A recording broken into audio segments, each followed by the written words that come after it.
And that's why the Buddha said the source of suffering, the cause of suffering, is clinging, is craving, is desire. When you have expectations or attachments to things, when you wish for them to make you happy. So the training that we're undergoing, the training that we're looking to accomplish, or to achieve here,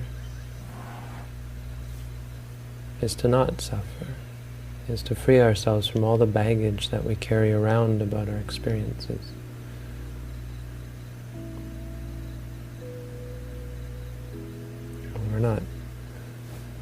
We're not torturing you here. You're not tying you to the wall and beating you.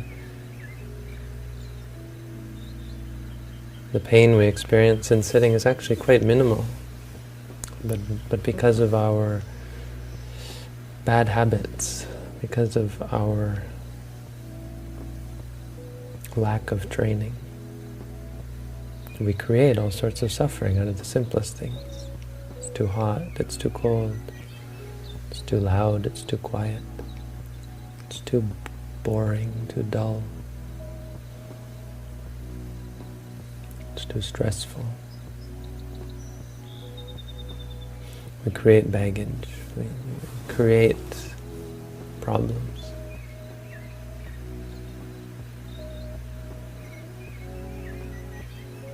And so a reassurance for you all is that in the beginning it can be quite difficult because you're untrained.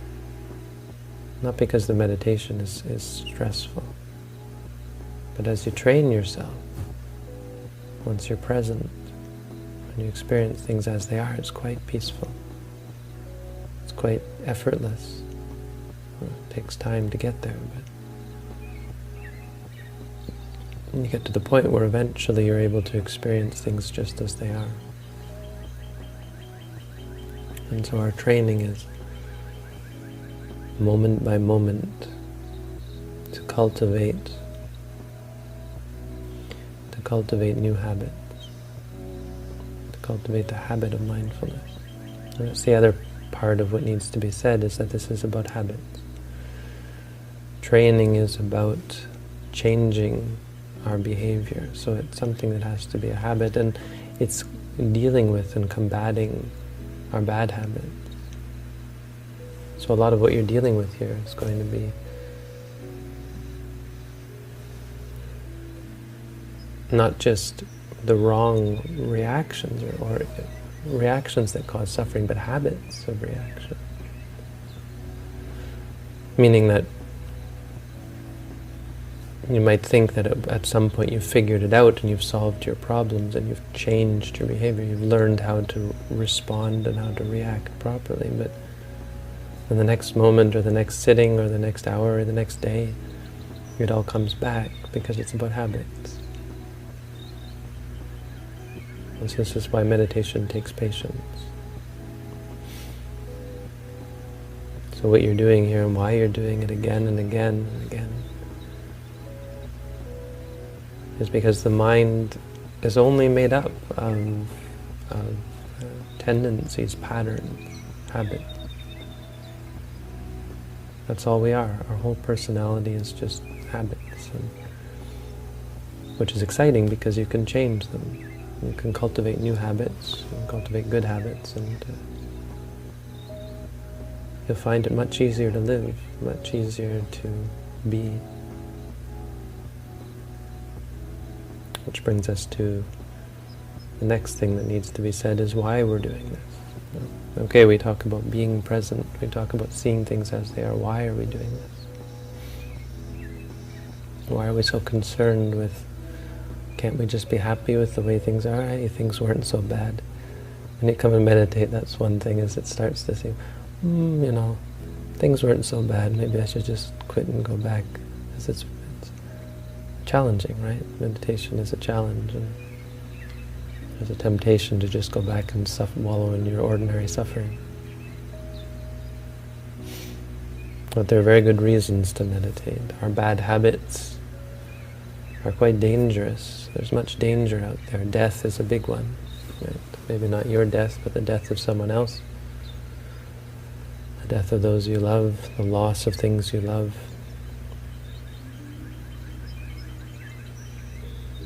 And there are all sorts of dangers out there. There's the danger of suffering, and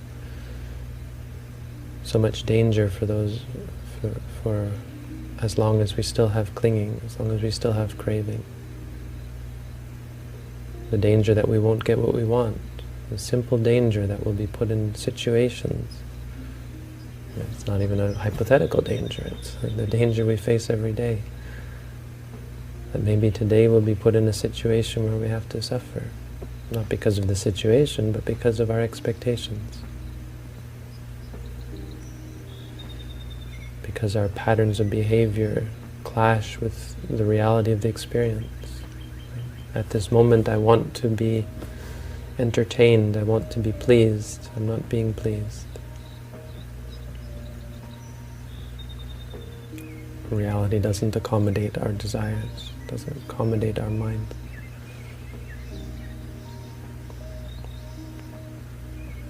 And in fact it can't, because desire is something that accumulates. It's habitual and it becomes stronger and stronger, it feeds itself. So we become more and more desirous of the things that we want and more averse to the things that we dislike. That's why it's so stressful to sit. You sit and you think, God, there's so much pain. It's not really. It's such a puny little pain, but you repeat the disliking of it again and again and again. You don't like it, and then it comes again, and you don't like it again. Anything, the most minuscule thing can drive you crazy. This is why we might be sitting and you hear a noise and it kind of irritates you. And then you hear the noise again and it significantly irritates you, and then you hear it again and again. And eventually you just want to blow up and yell at someone. Nothing to do with the sound. Nothing to do with the pain, nothing to do with the experience. Bad habits. You can see your habits forming. And then they become long-term habits, to the point where, for most of us, we think it's crazy, the idea that you could somehow be at peace with pain. Pain is a problem. We're so ensconced in this idea, this bad habit, and believing that pain is a problem. So why we're doing it, really in a nutshell, is for this reason.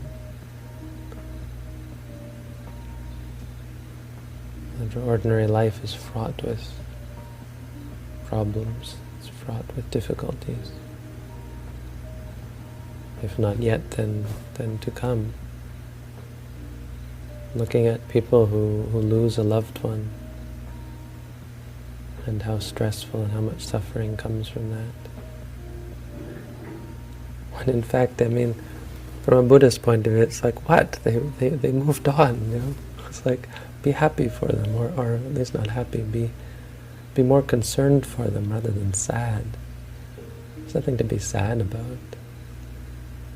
All we're sad about is our own, it's somewhat selfish in fact. We're not sad because, oh, that poor person died. We're sad because, oh, poor me, I can't see that person anymore. How cruel am I? No? How cruel does that sound? It's not very compassionate, I suppose. But it's the hard truth that we as meditators start to face. It's not even a hard truth, it's a wonderful, liberating truth. To realize that we're only causing ourselves suffering. There's no rational reason when you lose something or someone. There's no rational reason to be upset. I said this to a friend of mine, she got very upset at me. She said, she thought I meant that she knows that some people, she knew it would come across as telling people to deny their sadness. It's not about denying your grief, your shock. It's about realizing that it's a problem in and of itself. It has nothing to do with the loss. It's like, oh wow, I'm terribly untrained, unable to deal with reality. We're weak, no, that's really it. A weakness. So it's quite encouraging. You should feel quite proud, and not proud, but confident and encouraged and excited about how great it is to come and become strong. You know, the power that comes from just sitting through pain. Even your body shakes, sweat pours out of your armpits, your head feels like it's on fire. To sit with that, to just say, no, I'm not going to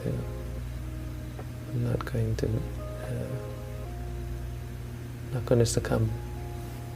I'm not going to let it vanquish me. It's quite encouraging. So that's sort of why we do it, but the other part of why we do it is what do we get out of it, right?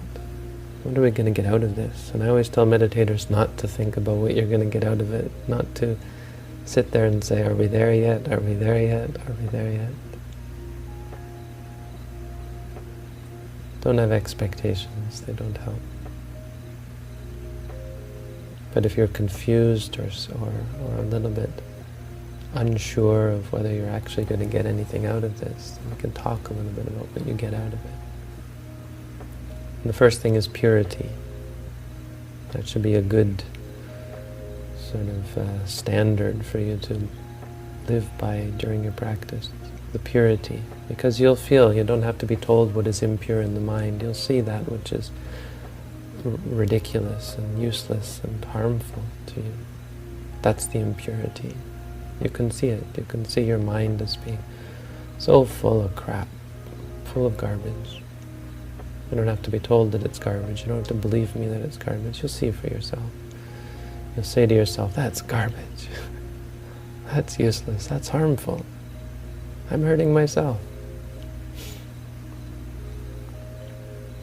So if you want to know what you get out of it, or if you want to have a sense of what you're getting out of it, it's purity. Through simply seeing and as a result adjusting the nature of your mind,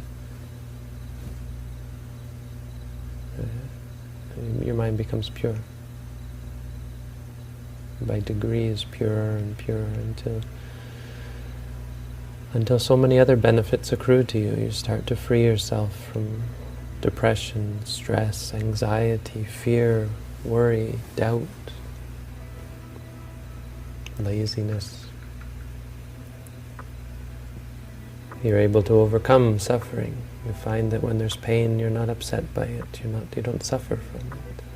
You find that when things come that would normally make you sad, normally upset you, they don't upset you. And normally be averse to, you're no longer averse to. You'd normally be bored or turned off by. You're able to bear with them mindfully and be at peace with them.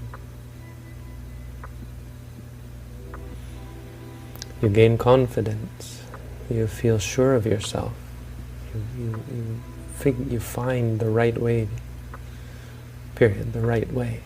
You find the way that is true and right and pure and clear and noble. And finally you become free. You feel free. So right now what you feel during the course, for the most part, what you feel is entrapped. That's why many meditators run away, because they start to feel quite trapped and they get overwhelmed by it. But it's not the meditation that's trapping you.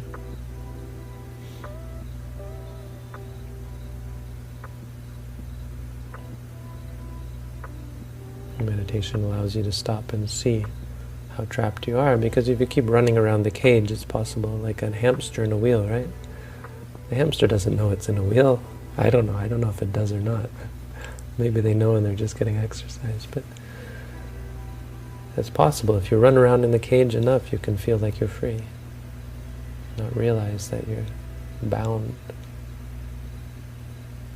Which, it sounds kind of nice, but the truth is that there's great suffering. If you just keep denying the fact that you're suffering,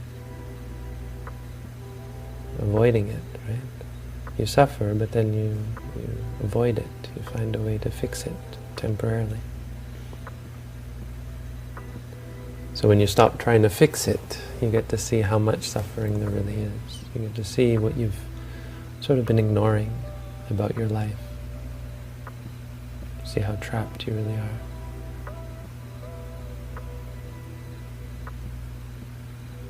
So don't be discouraged that the meditation seems to actually make you feel more trapped. I know how to be free, I'll just get up off the mat, start, stretch. Go sit in a comfy chair, find a soft bed. That's how I free myself. Well, hopefully eventually that changes. Generally through the practice, that's what changes. You start to see that's not the way out. That's not what's trapping me. It's not the lack of a soft bed or a comfortable chair. It's the need for those things. It's the inability to stand the pain and the hardness and the discomfort. It's the inability to stand our own mind, our own presence, our own reality.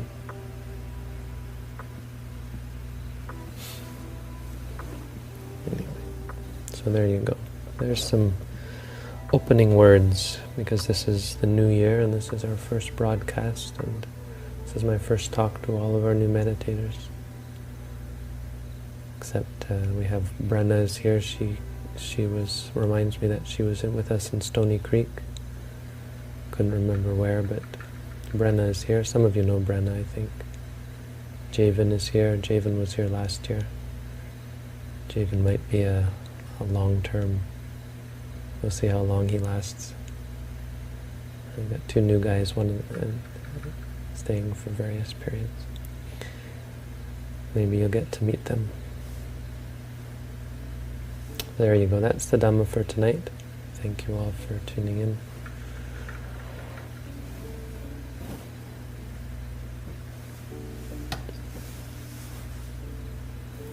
Okay, good evening everyone. Welcome to our daily Dhamma broadcast.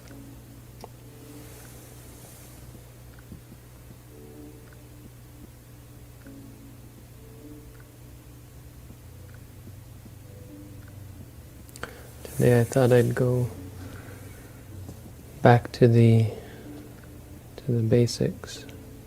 Last night I mentioned a little bit about the experience of being mindful, how it changes your perception of the experience. Our ordinary perception of experience is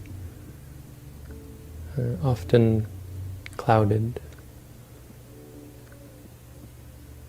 It's wrong, to put it bluntly.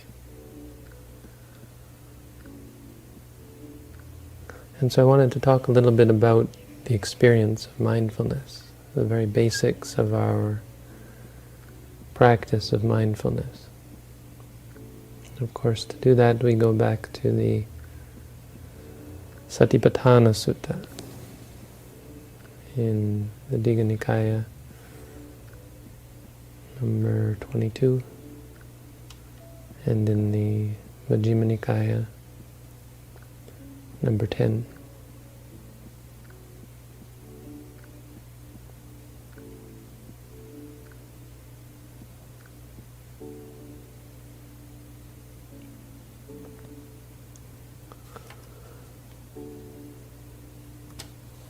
And so at the very beginning of this sutta, of course, we have the Ekayano Ayang Bhikkhave Maggo. We have the Buddha's expression of why he's teaching mindfulness, to purify beings, and for the purification, right, of the mind, for overcoming or overcoming mental illness, sorrow, lamentation, despair, for overcoming mental and physical suffering, for finding the right path, and for seeing Nibbana. But then he dives right into what it's like. What does it mean to be mindful? And he lays out the four Satipatthana. So the four Satipatthana, it's not important that you're able to categorize. The point is not to be able to recognize this is this satipatthana. Now I'm practicing this one, now I'm practicing that one. It's more of a map, a laying out the framework. By describing these 4 different aspects of experience, or 4 different types of experience, or ways of looking at experience, he really fleshes out the whole sphere of what it means to experience. So you can look at experience physically. There's the physical aspects, the rising and falling of the stomach, that's physical. The lifting of the foot, the feeling of the tension in the leg, the feeling of the foot pressing against the floor, that's physical. Even just the feeling of sitting still, the tension in the back and the pressure against the floor. Heat and cold, that's all physical. That's kaya kayanupassi viharati, one dwells seeing the body as body. Or in the body, one sees it as body. In regards to the body, one sees body. Vedana is the second one. So if you focus on the feeling aspect of experience, if you feel pain, to be mindful of it as pain. If you feel happy, to be mindful of that. If you feel calm. So the 3 main feelings. Vedana, how you experience something. Do you experience it as pleasant, as painful, or as neutral? If you focus on the mental aspect of experience, citte cittanupassi viharati, thinking about the past or future, good thoughts, bad thoughts. Doesn't matter what kind of thought, it's all thinking. And then Dhamma, which is a little bit unique, it deals with, it's much more, it's different in quality than the others. Some of it deals very much with present experience, for example, the hindrances. It's very much a part of our experience, liking, disliking, drowsiness, distraction, doubt. But there's much more in there. There's the senses, again, that's part of it, but then it gets on to there's the aggregates, there's the bojjhangas, there's the truths, noble truths. So it's much more about, it's much more doctrinal.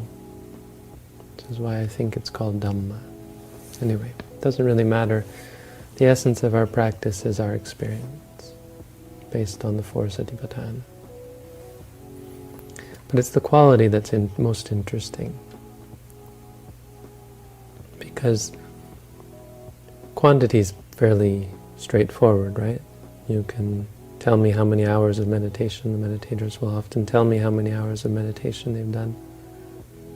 I often tell the story of how I subbed in at a center that was quite adamant about the number of hours a meditator should do a day, so they would assign a number of hours. And I have to say I don't find this to be incredibly helpful, because it wasn't really working, at least for the foreign meditators who would spend all the time outside of their hours doing nothing. So I taught them how to be mindful from morning to night. I told them, today you have to do 18 hours of meditation. Which means I don't care how much formal meditation you do as much as you can comfortably. But outside of that time, I want you to be mindful, to have the quality of mindfulness. Hours are nothing. You can walk and sit for hours. In the end, it's both quality and quantity. Because on the other hand, as we'll see as I go through these, what we don't want is to become complacent. We don't want to think that I'm mindful and that's good enough. Mindfulness doesn't work that way. So we have 3 qualities of what it means to be mindful. Atapi sampajano satima. I'll go through these briefly. Atapi is a word that relates to temperature, heat. We use the word, that's where the etymology of it is. So it's used in a sense of exertion. And the commentaries, I think, refer to it as that which burns up the defilements.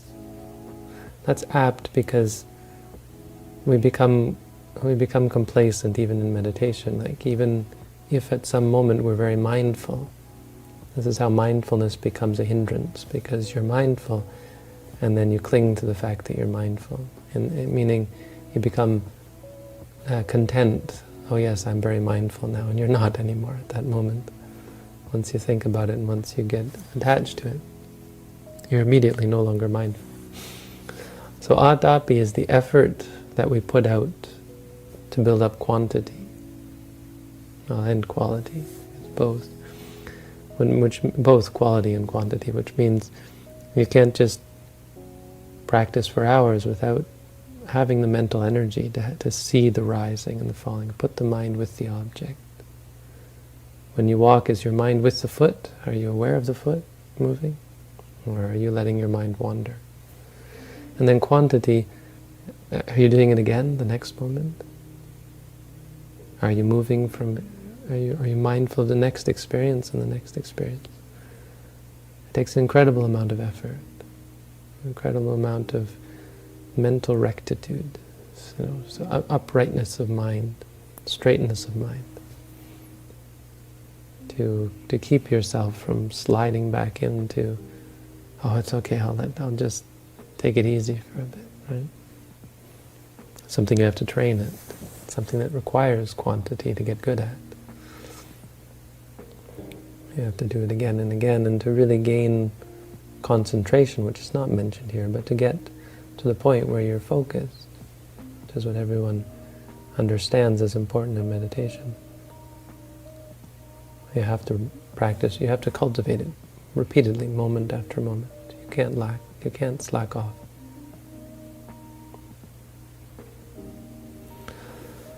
Sampajano means to know something. But it's sampa. Sampa, these are prefixes to the word janya. Janya just means to know. Sampajano means to know something. But sam and pa mean, they're like regarding wisdom, really. But in the context, in the way they're used in the Satipatthana Sutta, it seems to refer to, a good way of understanding would be being aware, or self-awareness. It's a word that's often used. Meaning, the knowledge that we're looking for is not like the knowledge that I am a monk, or that I am a man, or that I am human, or that I'm living in Hamilton. I mean, these are all knowledges, but they're not sampajanya. Things we know about the past or the future are also not sampajanya. Sampajanya is a really good word for reminding us of the present moment, reminding us that mindfulness has to be done now, has to refer to the present. What's happening now? If you are aware of what's happening now, meaning you see things, you see what is as it is. You're not lost in your head, judging it or reacting to it. You're clearly aware of the experience. That's sampajanya. It's a way of using the word knowledge, but it means awareness. Do you really know what's going on? Do you really know what's happening? Know in the sense of being aware of it. And finally, satima. Satima is really the key. It's what cements your awareness. It's what keeps you straight. It's what keeps your mind from floating away, from drifting away. It keeps your mind fixed on the object. Mindfulness is what, sati is what grasps the object. But it's grasped in the way we use this word in English, when you grasp a concept. Someone tells you something and they try to explain something, and when you grasp, they ask, do you have a good grasp of what I explained to you? Well, we use the same thing to apply to experience. We all experience and we're aware of our experiences without mindfulness, without sati. Sati isn't just awareness. As dogs are aware, does a dog know whether it's walking? Yes, a dog knows that it's walking. We all know what's happening. If someone rings the doorbell, we all are aware of the sound. The awareness is there. It's not yet mindfulness. It's not yet satipatthana. Satipatthana is where you fix your sati, fix your mind on the object, remembering it. Sati really means remembering, or remembrance. The proximate cause of sati is something we call tira sanya. Sanya is a recognition of something. When you see this as this, that is that. So when you know the doorbell is ringing and you hear the sound, there's a sanya. Ah, yes, that's a sound. You recognize it. Tira sanya is where you... Tira means you augment or you reaffirm that perception. So it can refer to a concept. Like if you say to yourself, Buddha, Buddha, thinking of the Buddha. Or if there's a doorbell and you think of yourself, doorbell, doorbell, doorbell. That's mindfulness, but it's not vipassana. So it's still mindfulness. It's not satipatthana in the way the Buddha is explaining it in this sutta. Although parts of this sutta are samatha, like the cemetery contemplations. The real core of it is vipassana, which means the object has to be experienced. And so you can't say doorbell, doorbell. You have to say hearing, hearing, because that's the experience. But when you remind yourself hearing, you're augmenting, you're strengthening that perception. You're fixing your mind and you're grasping that perception fully and completely. And that's what allows this change in perception. That's what allows us to see clearly, where before we were confused or mistaken. The things that we thought brought us happiness, when we apply mindfulness, and it's the only way,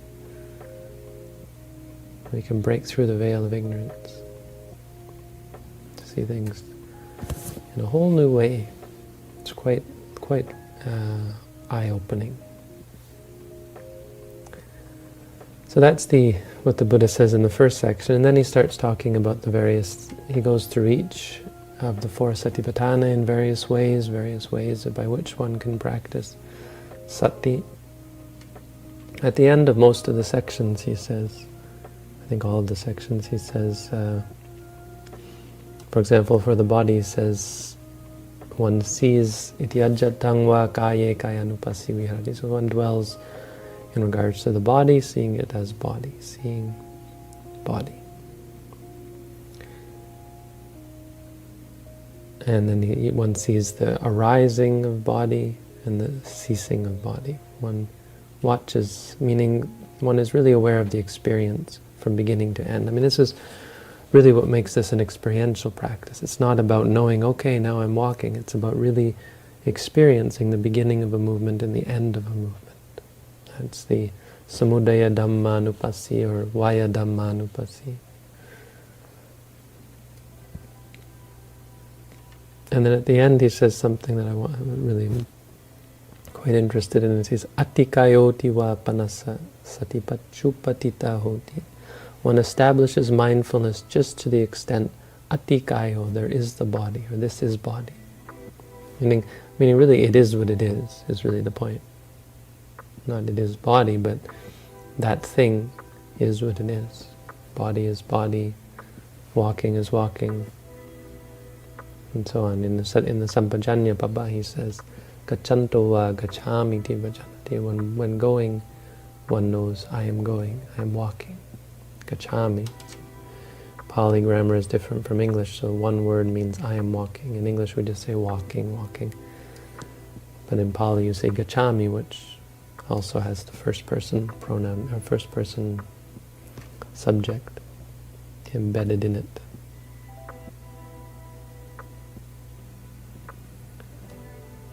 And then Yavadeva Jnana Mataya Patisati Mataya. Just for knowledge. Just enough for knowledge and Patisati, which means, not quite sure, but I used to like this word. Patisati means just mindfulness, just being mindful.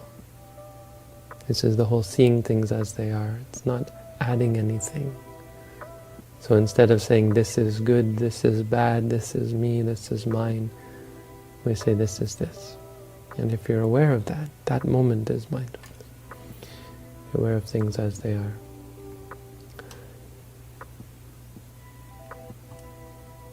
Oh, I missed something from the last section. There's another important thing. Anyway, it fits with what I'm going to say next. But the Buddha says, Vineya lokeya bija domanasang. It's just important to mention. By practicing sati, we are overcoming.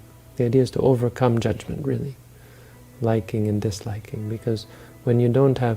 Ajahn Tong, he picks this apart. And so this section... For that passage, it says one puts aside liking and disliking. Greed and anger, really, is what it's saying. And then the question is, what about delusion? Because there are three bases for unwholesomeness in there: greed, anger, and delusion. Why isn't delusion here? And as I mentioned last night, this is because of this concept of mindfulness being like a light. So greed and anger rely upon delusion. But delusion can't exist with mindfulness. So when you're mindful, delusion is gone. You can still be mindful of greed and anger, at least the way they present themselves in your experience. But at the moment when you're mindful, delusion is already gone. It's the opposite. Mindfulness is the opposite of delusion. And then he says, anisito joviharati, related to this. Anisito, one dwells independent. Remember earlier, a few days ago, I was talking about the duality, and one of the dualities is how dependency is vulnerability, the Buddha said. Those who are dependent are vulnerable. Those who are independent are invincible, invulnerable. And you see this in various places, and it's a very good description of the power of mindfulness. That we have here a practice that makes you completely invincible, completely impervious to suffering, impervious to the trials and tribulations of samsara. Natya kinchi loke upadhyati, one clings to nothing in this world. This is how you do it. If you want to be free from suffering, if you want to be invincible, don't cling to anything. It's really, the Buddha said this is the only thing you really need to know about Buddhism.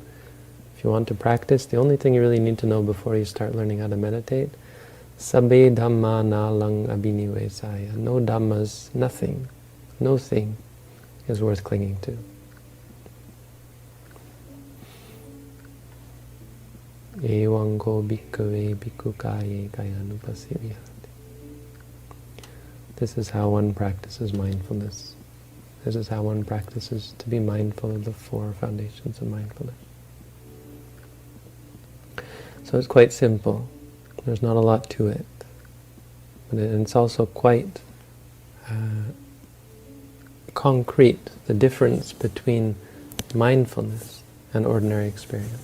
Mindfulness is a deliberate, intentional, active, moment-by-moment active activity. It's like pounding away at metal. Buddha used this simile of the analogy of pounding, like a blacksmith. When they heat it up and they pound it. Every time you're mindful, it's like you pick up the hammer and you hit the metal. Now you can't hit it once and then sit there and watch it and say, boy, what a good hit that was, or think that you did something. You have to keep, every time, it has to be the same, every moment. Every time that you hit it, it becomes straighter. Mindfulness is this tool that we use to straighten our minds. So we apply it moment by moment.